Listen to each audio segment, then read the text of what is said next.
Hi there and welcome back to the voiceover vlog. Today I'm going to speak with you about the DAW, the Digital Audio Workstation. Basically it's a piece of software and you must have heard of Pro Tools, for example, or Ableton, or in my case Logic Pro X. You also have Reaper and we have Adobe Audition. So there are a lot of DAWs and basically all of them are okay and good for you to use. Today I'm going to show you a few basic steps in the environment of Logic Pro, but you can do this in any DAW. What I did, I made a simple clean recording with a Sennheiser microphone. I put it in and I'm going to show you normalization, which makes the basic volume as loud as possible in the DAW so you have a good audio signal. I'm going to show you how to delete silence and breathing and make fade-ins and fade-outs on every end of that to make it smooth sounding. And then we can do two basic editing things, and that's compression and EQ. And then we're going to bounce it in the correct way for your client. So those are the basic string things in Timeline that you need to understand as a voiceover.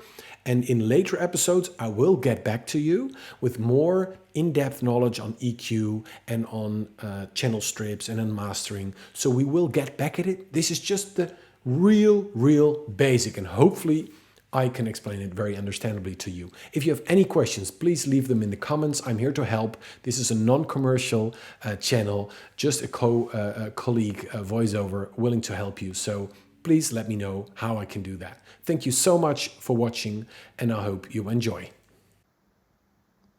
So, welcome to the voiceover vlog test. What I have here is a basic recording that we're going to listen to, and I'm going to show you all basic editing in Logic Pro X, but also this is the basic editing you do for every voiceover in every DAW. This is a vocal test for the DAW episode of the voiceover vlog. Today I'm going to show you how to do basic voiceover editing in the Logic Pro X environment. This is just a test with the Sennheiser microphone. Thank you for joining. So, dear viewers, what we're going to do are a few things. That, first of all, you select the track. In Logic, you can do the short key TT. First T will give you the options for the pointer, and then the TT is the pointer tool, and we are also going to use the TA, that is the fade tool, a bit later on. So TT will give you sure that you have a selection tool. Then we go to functions and say normalize region gain. What we do here is make it all as loud as we can make it, because this is basically a very soft signal. We say apply and there it is. Now what you can do is say remove silence from audio region, and what it can do, if you give a threshold value, it can delete all the pieces in between with breath. But that's a very bad thing, and I would not advise you to do this. We're going to do this manually. And for this, I'm going to zoom in a bit more. So if I'm here, I'll start. This is it. So first of all, I keep the command pressed, and then with my mouse I say, okay, we don't need this. Delete it.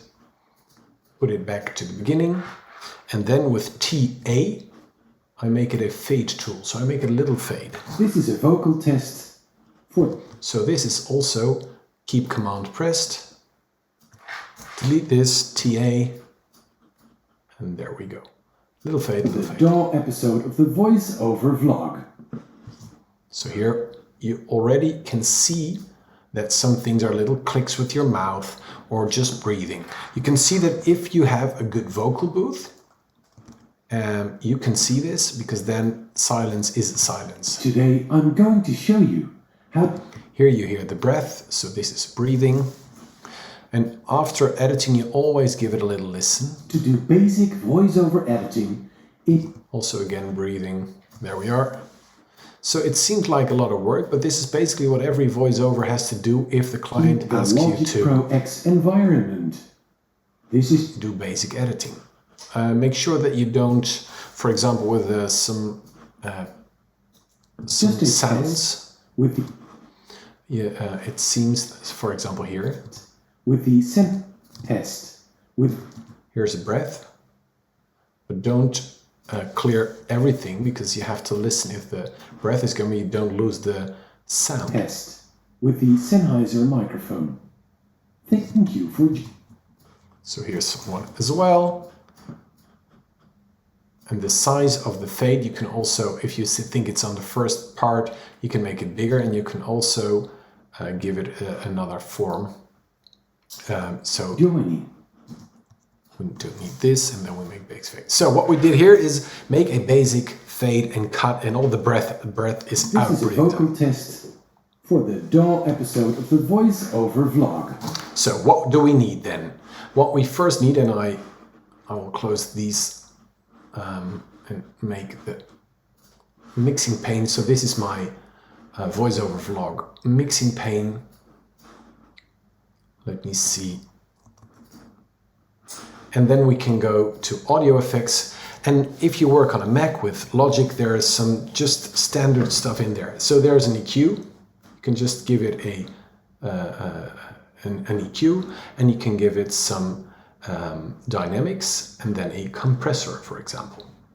So a compressor is very important because a compressor makes sure to delete all the peaks in the sound that make it too loud. For example, this point here. You see this? This is basically on the loud side, and you can hear it as well. Do basic.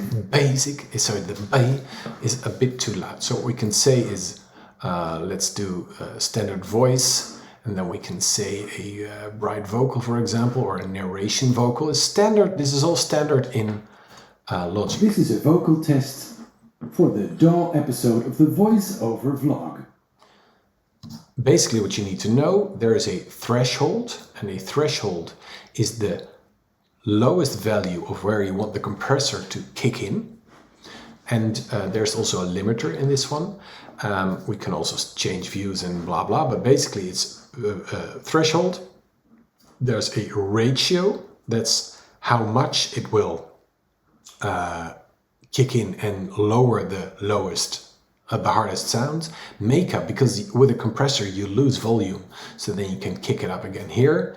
And the attack and release times are important, because if it's too fast, you can hear a compressor kicking in. So please play with this at home. Basically, this is a vocal test for the DAW episode of the voiceover vlog. Today I'm going to show you how to do basic voiceover editing in the Logic Pro X environment. This is just a test with the Sennheiser microphone. Okay, so what we have here is the compressor, and now what we're going to do is do a little EQing. We're just getting the EQ from for Apple himself. Let's do a low cutoff, because you don't need everything below 80 dB. So we're going to do the low off.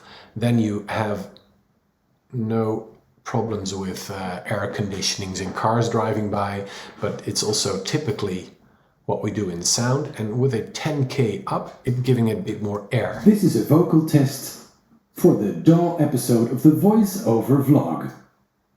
Today I'm going to show you how to do basic voiceover editing in the Logic Pro X environment. This is just a test with the Sennheiser microphone. So what we do here is basically giving it a bit more volume with the compressor and kicking off the peaks, and with the EQ we give it a bit more of the typical sound. I will go more in depth in the episodes about EQing and mastering, but this is basically what we do in a DAW. Okay, what we're doing right now is to bounce it. So you go to File, Bounce, Regions in Place. So what we need to do is make a region of our file. I'll kill the mixer and make sure that you get the whole track in this region. So this is the part we want to bounce. So if you have a long storybook, you can also bounce in parts. Then we say bounce it, and we can say want it a wave. All clients want a wave signal, file format wave. But if you do auditions, for example, on thevoices.com, you want an MP3. So here we say PCM is wave 24-bit. The sample rate is very important. Standard is 44.1 kilohertz here. Some clients want 48,000. And the thing is, you do this in the bouncing, but you also need to do this correctly in recording. So if you have, for example, a recorder, it needs to be on the correct frame rate. So make sure that's okay. In my case, that's the Focusrite. So the Focusrite needs to be in the correct one as well. We did some fiddling here, and That is not important in any way for the normal voiceover because you basically can't really hear it. But I did some projects in speech, for example, for Alphabet and Microsoft, and they are using this to AI learn speech recognition, and they really want it to be correct. So that's why you should really make sure that the sample rate is correct. In this case, we can do off-time bouncing. Real time is what you do when you use outboard gear for I/O. So if everything is in the box like this, you can do just offline wave and then say, okay, give it a name. Test 1, 2, 3, and there it goes. And now we have our first project made in the Logic DAW. So thank you so much for watching. I hope you really enjoyed this. If you need any help, please leave your questions in the comments. The next episode will be about studio furniture, so I'm going back in the studio to make this for you. Thank you so much for watching and see you soon.